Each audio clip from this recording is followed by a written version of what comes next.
One love, one shot is all we ever got. Girl, you got me started, no, I'm not gonna stop. Now slide alongside, yeah, baby, that's right. I'm gonna show you the time of your life. Ed anche l'ultimo titolo giovanile regionale è stato assegnato. Domenica scorsa ad Arcade, in provincia di Treviso, Sisley e Semprevolley Padova si sono sfidate per il primo posto di Under 13 maschile regionale. Bella vittoria, un po' a sorpresa, dei giovanissimi del Semprevolley per 3-1. È stata bellissima, abbiamo vinto già il campionato provinciale con la Silvoller, è stato bellissimo. Oggi eravamo, insomma, io ero spaventato, e soprattutto perché anche quando eravamo arrivati qui avevamo visto un giocatore della Sisley che è stato premiato anche il giocatore nazionale più forte.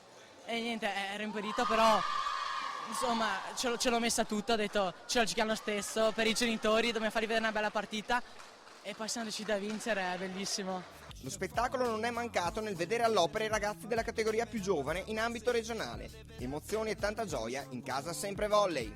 Era difficile perché contro la Sisley è sempre un avversario molto forte e quindi eravamo anche un po' impauriti, però dopo il primo set che abbiamo vinto ci abbiamo creduto e siamo riusciti a vincere. Per Padova è un mezzo miracolo aver conquistato il titolo veneto di Under 13, considerando che la squadra è stata formata ex novo ad inizio stagione. Siamo partiti con questa Under 13 proprio da zero, perché noi giochiamo anche con parecchi 97-98 in campo e l'anno sarebbe il 96.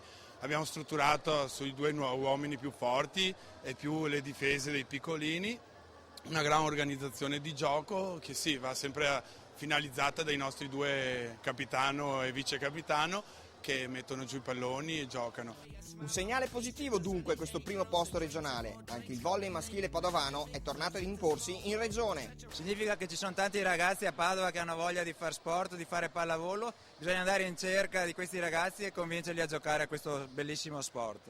Per i ragazzi della Sisley Treviso la sconfitta in finale non macchia la bella stagione appena conclusa. Non penso non sia andato qualcosa, forse un po' l'appoggio, però ce l'abbiamo messa tutta, tutti quanti, abbiamo dato il cuore e l'anima e questo secondo me è l'importante. Ecco le impressioni a campionato concluso dei giovanissimi della Sisley. Abbiamo fatto un percorso molto faticoso. Sì, siamo soddisfatti perché poi anche, per esempio, nelle partite precedenti abbiamo fatto dei risultati eccellenti dal mio punto di vista, perché battendo squadre come Sandonà, così eccetera eccetera, siamo soddisfatti, dai. Anche se qualcosa di più poteva anche starci. Per la Sisley Treviso il titolo regionale è sfuggito per il secondo anno consecutivo. Purtroppo è il secondo anno di fila che arriviamo secondi, però da inizio anno io ho visto i ragazzi crescere, quindi penso che il cambiamento sia la cosa più bella da vedere. E poi le finali sono gare secche, oggi è andata male, ma confidiamo, magari la terza volta magari la vinciamo. Le finali si sono giocate ad Arcade, un motivo di orgoglio per il Comitato Provinciale di Treviso, che anche quest'anno ha potuto ospitare una finale regionale. Sì, anche quest'anno abbiamo avuto una vetrina regionale, la più piccola, tra virgolette, l'Under 13, ma sicuramente coinvolgente perché i ragazzini e le ragazzine quando giocano sanno dare delle emozioni che magari i più grandi non riescono. È una finale, quella maschile, tra l'altro che si è appena conclusa, che ha visto la Sisley soccombere a Padova, ma credo che comunque questo nulla tolga a quello che è il valore di questa società che ha già vinto 2 titoli nazionali nelle categorie giovanili.